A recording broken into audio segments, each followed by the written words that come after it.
formally have this resolution adopted by this conference. Motion is in order.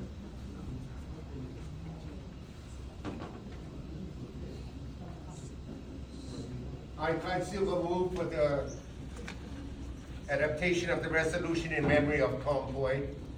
Thank you. Do I have a second? Second. I second. Lilia from Maui. Thank you. I'll go ahead and open the floor for discussion.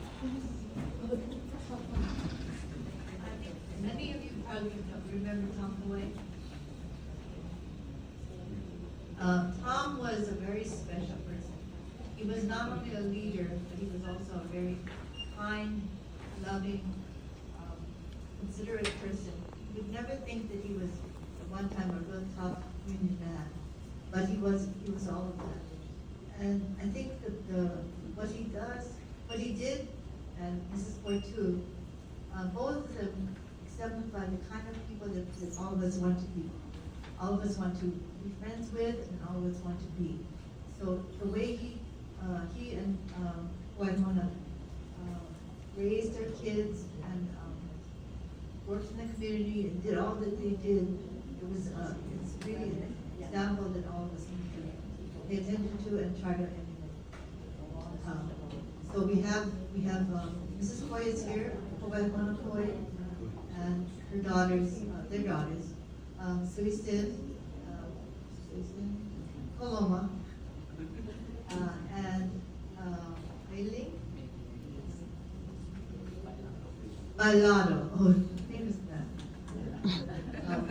Ailing Bailado and Suiling Boyd. So this shows what kind of family they have. They all came together with her.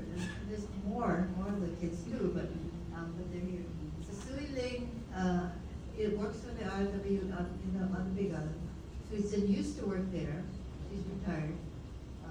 And also we have Manu,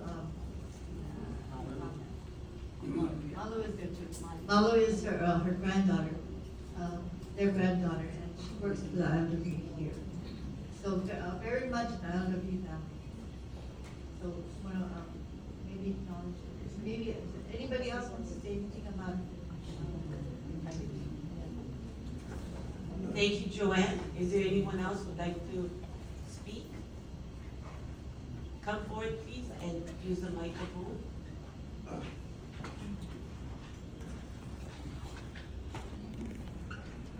Yes, I'm Clyde Silva from the Hawaii Division. I personally would like to thank the Poi family. Tom and his wife were one of the first members that made me feel welcome when I joined the Pensioners Club on the Big Island. Along with Fred, Bobo.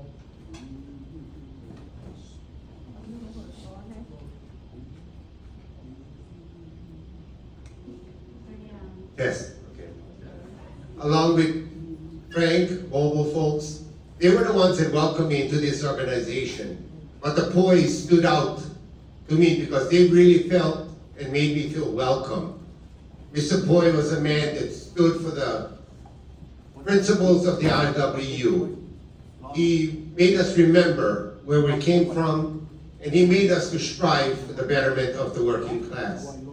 I personally want to thank that family because they've made me feel loved and cared for. The daughters, in their working with me, they were a big help. But to the Big Island, to me, Tom Poi will live on. Because like I said, the Poi family is a living example of what we all should be striving for, and I personally thank them from the bottom of my heart. Thank you to the Pois.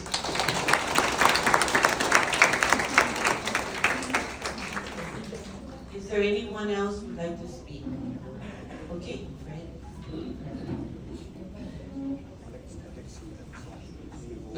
Thank you, Joyce. Brothers and sisters, good morning.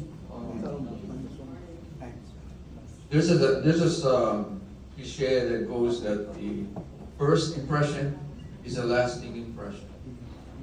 I had the opportunity to meet Tom back in 1972 when I was involved as a youngster coming up in the ranks, and we had the first sugar strike.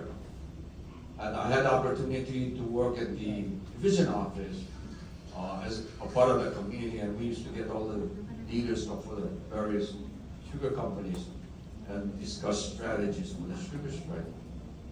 And Tom represented Honoka Sugar. Honoka Sugar was the largest sugar plantation on our island.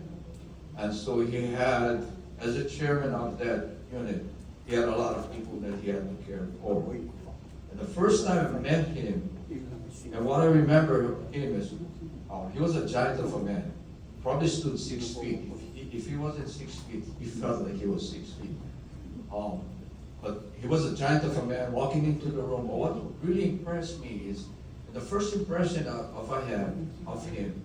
He had this glow on his face, a very pleasant-looking individual, and he made you feel welcome. He didn't look down on you. He brought himself down to your level. And when he greets you, he's like, I like to know you. You are my brother. I think of him, when I think of him, I also think of him as Abraham Lincoln, where Abraham Lincoln said, speak softly, but carry a big stick. That's the kind of individual he was. He wasn't a very boisterous individual, but when he spoke, everybody, as resolution was there. Everybody would listen to him. And when he spoke, he didn't speak nonsense. He had a message to give you, and you would pay attention to him. And what I like is when you're speaking to him, he brought himself to your level. And so it was pleasant speaking with him, speaking intelligently and also bringing down to his level. And that's very important for us, because sometimes a lot of our leaders, they talk about our head. You don't understand what in the world they are trying to tell you. And they are condescending, they look down on you, you kind of feel like belittling when they talk to you. But despite the fact that what the responsibility that Tom had, having to chair a unit of over 600 brothers and sisters, that he would bring himself down to your level and talk to you as a brother. And that was very, very impressive characteristic that he's had. And also the resolution speaks about the gifts that he had, that he was recognized throughout the community. That was the kind of individual that he was, that they wanted him to be the representative out in the community representing them because of who he was and what he was. He served as a division council president for about 18 years. Someone like Bobby Gerald also served about something 18 years as the president of the Memorial Association. So when he left office, he asked me to replace him as a division council chair. And I told him, Tom, I ain't gonna serve for 18 years like you did, though. That's the kind of dedication that they had to the cause. There's something that they believe in, and they strive to make it better for all of us. So all of us here have a better life. That's the legacy of Tom Boyd. And to the family, you know, and I guess maybe Mrs. Baltazar also recognizing his man's responsibility and what he's been doing for the organization. That there's a lot of sacrifices that the family go through. And unless you get the support of your wife or your husband and also your children, it's very difficult for you to do your job. So many thanks to Sui, and me. And Chuck and the others also in the family. Thank you, and Mrs. Boyd also, having to raise your 3 children, these 3 girls with you. I know there was a difficult task for you. But thank you for the family for sharing Tom's life with us. Thank you very much. Thank you, Fred. I would like to recognize Paul Pina. Opinion, retiree. I'd be remiss not to say something about he was more than a friend. He was like an older brother. I have a lot of good memories with Uncle Tom. You know, in fact, last night I had more than a few in memory of my friend. I told her, his daughters, that I was keeping up the tradition. Me and Tom. We had, I had the honor of giving his eulogy when he passed. And, you know, for me, coming up here and talking about him,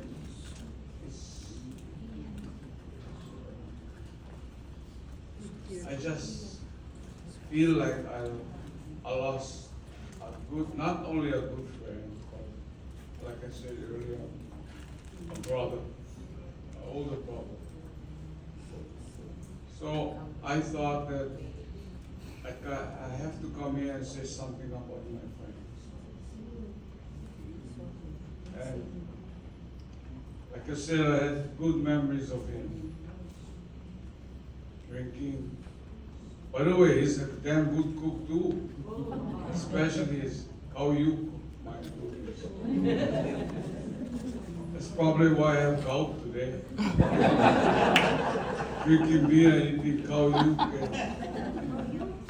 Oh yeah, man. Oh, very good cook. Good, very fit. Anyway, I'm glad that you're here.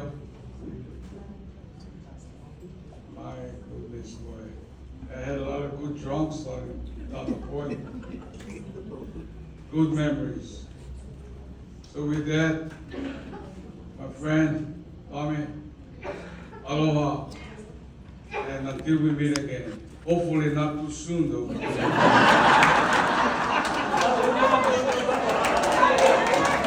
Thank you.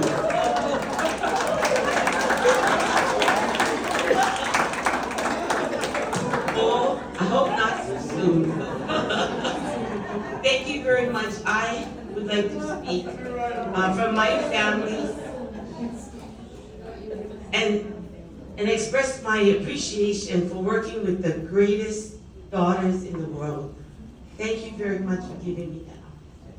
They worked so hard for all of us. Thank you very much. Thank you, Mrs. Boyd, for sharing your family. You're welcome. Okay, we have had a motion, a second. We've had a discussion. I'd like to go ahead and call for approval on adopting this resolution. For all members in favor, say aye. Aye. Anyone opposed, say nay. It has been adopted. Thank you very much.